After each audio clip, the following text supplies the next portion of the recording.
मैं यति महाराज आप सभी दर्शकों का दैनिक यति राशिफल चैनल में हार्दिक स्वागत करता हूं। आज मैं आपको इस वीडियो में कर्क राशि का सितंबर 2025 का मासिक राशिफल बताऊंगा और राशिफल के बाद में उपाय भी बताऊंगा। ये पूरा वीडियो देखने के बाद में अगर आपको पसंद आए तो आप इसे लाइक करें और आपके जितने भी कर्क राशि के मित्र हैं, परिवार के लोग हैं, उनको भी आप शेयर करें ताकि वो इसका लाभ उठा सकें।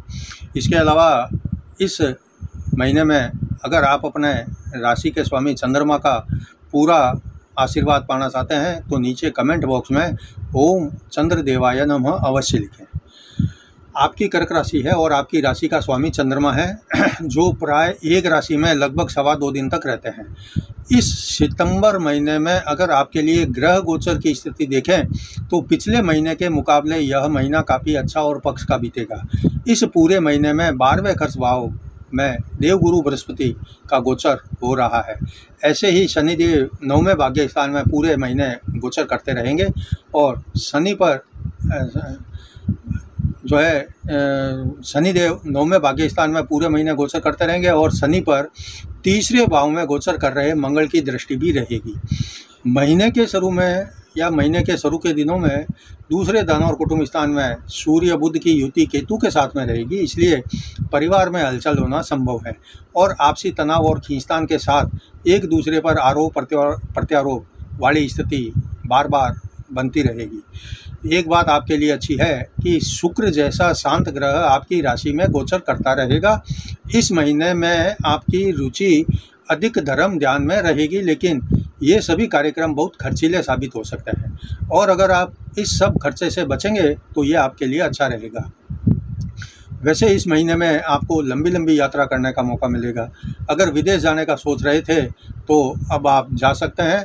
बस इस महीने के शुरू में 17 तारीख तक आपके परिवार में जो जैसी स्थिति है परिवार में भी बनी रहेगी, लेकिन 17 तारीख तक आपको भी थोड़ा शांति रखना है। अपनी वाणी से अभद्र भाषा बोलकर किसी का अपमान आदि नहीं करना है, वरना नुकसान आपको ही उठाना पड़ सकता है।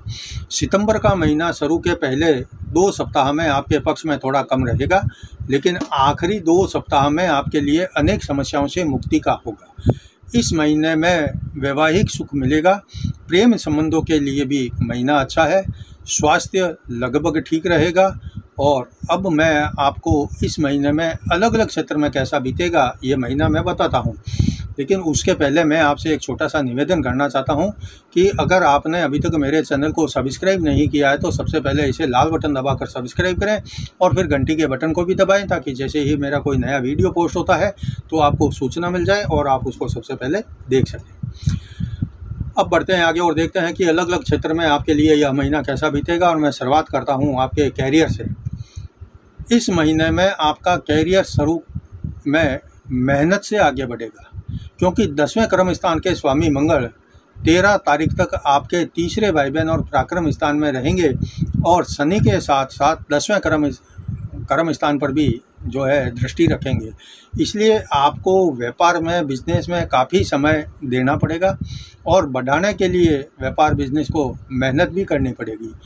13 तारीख के बाद मंगल चौथे सुख स्थान में आकर 10वें क्रम स्थान को और लाभ स्थान को देखेंगे तो आपको पुरानी मेहनत का लाभ मिलेगा।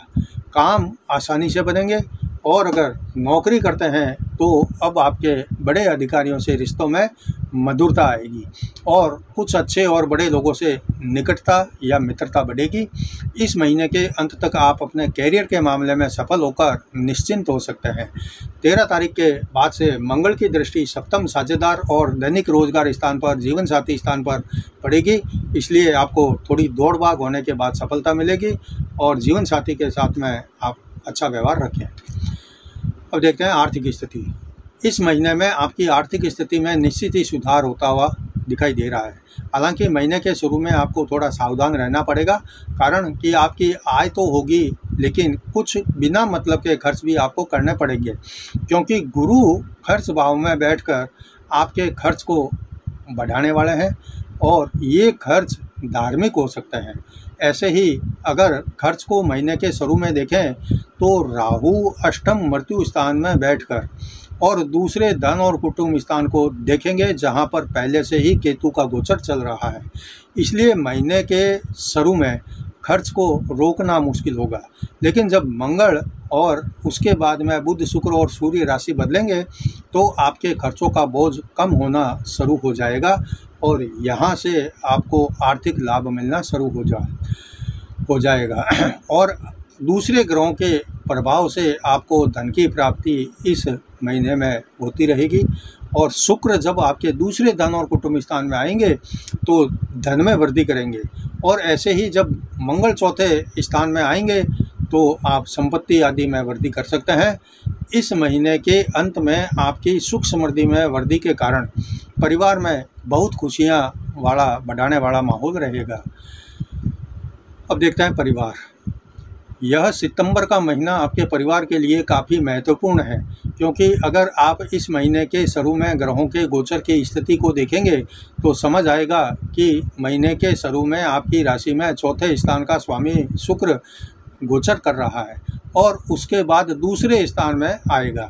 इसी तरह से सूर्य दूसरे भाव में अपनी राशि में गोचर कर रहे हैं, तो अपनी राशि में गोचर करने के कारण सूर्य का बुरा प्रभाव नहीं मिलेगा, लेकिन केतु के साथ में सूर्य की युति होने के कारण बीच बीच में परिवार में कलेश का माहौल तैयार होता रहेगा। सूर्य केतु के साथ बुध की युति दूसरे भाव में होगी, जो कि आपके लिए वाणी का भाव भी है, इसलिए आपको अपनी वाणी पर नियंत्रण रखना है। आपके परिवार में किसी सदस्य की उन्नति होगी और आपके निजी जीवन में थोड़ा उथल पुथल भी संभव है। ये सब आपके साथ जो कुछ भी हो रहा है वो 15 तारीख को जब शुक्र आपके दूसरे भाव में आएंगे तो स्वतः ही रुक जाएगा और आपके भाई बहनों के साथ रिश्ते मजबूत होंगे। आपस में सबके विचार भी अपने आप मिलने लगना शुरू हो जाएंगे। अब देखते हैं आपकी लव लाइफ। इस महीने में आपकी लव लाइफ जो है वो गड़बड़ियों के बीच में घिरी रहकर किसी किसी की आगे बढ़ेगी, तो किसी किसी की लव लाइफ जो है एकदम से ठप हो जाएगी, ब्रेक लग जाएगा। लेकिन जो अभी तक सिंगल है उनको कोई प्रपोजल मिल सकता है। जब तक पंचम स्थान के स्वामी मंगल आपके तीसरे भाव में रहेंगे तब तक तो सब कुछ प्रेम प्यार में अच्छा चलता रहेगा, लेकिन उसके बाद आपके रिश्ते में खटास आना शुरू होगी और हर छोटी बड़ी बात जो है आपके लिए बहस और झगड़े में बदल सकती है। अगर आप अपने प्रेम के रिश्ते को बचाना चाहते हैं तो आपको अपनी समझदारी से काम लेना पड़ेगा, और जितना आप धैर्य रखेंगे, बात को बिगड़ने से बचाएंगे, उतना आपके लिए अच्छा रहेगा। अब देखते हैं आपका वैवाहिक जीवन इस महीने में कैसा रहेगा। तो इस महीने में आपका वैवाहिक जीवन शुरू में लग्न में जब तक शुक्र देव का गोचर रहेगा तब तक आपका वैवाहिक जीवन शानदार और बहुत मधुरता के साथ आनंद और खुशियों से भरा रहेगा। लेकिन महीने के शुरू में सूर्य बुध की युति केतु के साथ में दूसरे धन और कुटुंब स्थान में होने के कारण बीच बीच में कभी कभी पति पत्नी के बीच में खटपट भी होती रहेगी। लेकिन चौथे सुख स्थान का स्वामी लग्न में होने के कारण आपसी विश्वास में कोई कमी नहीं आएगी और हर स्थिति को आप जो है संभालने में कामयाब हो जाएंगे। आप अपने जीवन साथी की भावना जज्बात को समझ जाएंगे तो कोई दिक्कत पूरे महीने में नहीं आएगी, लेकिन आप अपने जीवन साथी को पूरा महत्व दें। और जो लोग कुंवारे हैं, शादी नहीं हो रही है, तो इस महीने में उनके भी रिश्ते होने के योग बने हुए हैं। अब मैं आपको उपाय बता देता हूँ कि आप इस महीने में सुहागिन स्त्रियों को सोमवार यानी 4-5 सोमवार रहेंगे तो हर सोमवार को सुहागिन स्त्रियों को भोजन करवाएं और भोजन में मीठी खीर ज़रूर परोसें और दूध से बनी मिठाई ज़रूर उनको खिलाएं। यह था आज के वीडियो में कर्क राशि का सितंबर महीने का मासिक राशिफल। अगर आपको पसंद आया है तो आप इसे लाइक करें और ज़्यादा से ज़्यादा कर्क राशि के लोगों को शेयर भी करें, और नीचे कमेंट बॉक्स में आप अपनी राशि के स्वामी चंद्रदेव का आशीर्वाद पाने के लिए ओम चंद्रदेवाय नमः अवश्य लिखें। कल मैं आपको सिंह राशि का सितंबर महीने का मासिक राशिफल बताऊंगा। तब तक जय जिनेंद्र।